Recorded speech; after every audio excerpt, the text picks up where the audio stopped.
14 اگست کے حوالے سے میں اپنا یہ میسیج دینا چاہتا ہوں کہ ہم نے بیسیکلی آزادی کو سمجھنا ہے کہ آزادی کہتے کس کو ہیں۔ جب اقبال اس کنٹری کا جس میں ہم رہتے ہیں خواب دیکھ رہے تھے تو اس کے پیچھے اسپرٹ کیا تھا اقبال کا؟ وہ یہ تھا کہ اسلام جس ملوکیت کی فگر سے ڈسفگر ہوا ہے، ملوکیت کی حکومت سے جو پیچھے چلی آ رہی تھی، اقبال چاہ رہے تھے کہ ہم ایک ایسا خطہ لے لیں جہاں پہ ہم دنیا کو یہ بتا سکیں کہ اسلام ہے کیا بیسیکلی، جو ٹرو پکچر ہے اسلام کی قرآنک اسپرٹ میں، وہ ہم دنیا کو دکھا سکیں۔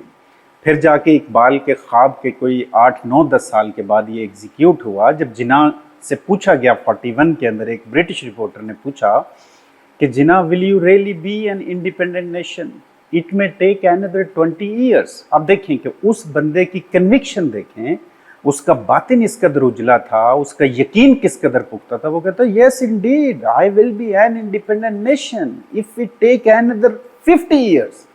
اس نے کہا میں آزاد ریاست بن کے رہوں گا چاہیے اور 50 سال مجھے لگ جائیں۔ اب یہ وہ لوگ تھے جو اس ملک کی فاؤنڈیشنل سٹونز کو رکھ رہے تھے۔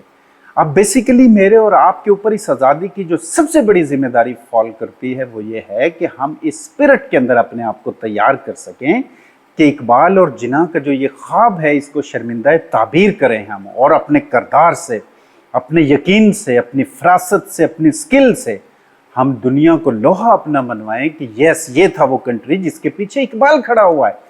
یہ دنیا کے لٹرلی 200 نیشن سٹیٹس کے اندر ایک واحد کنٹری ہے جو ایک مسٹک ڈریم پہ کھڑا ہوا ہے۔ اس اقبال اکیڈمی، ایوان اقبال اور پروفیسر ڈاکٹر رؤف احمد رفیقی صاحب کی توسط میں ان کا بڑا مشکور ہوں کہ انہوں نے آج کی یہ ٹاک ارینج کی، اور لٹرلی اقبال کی ٹرو اسپرٹ میں جو آج کے ہماری یوتھ اور نوجوان ہے اس کی کردار سازی اور اس کی شخصیت سازی کے حوالے سے آج ہم نے اس پوائنٹس کو ایڈریس کیا۔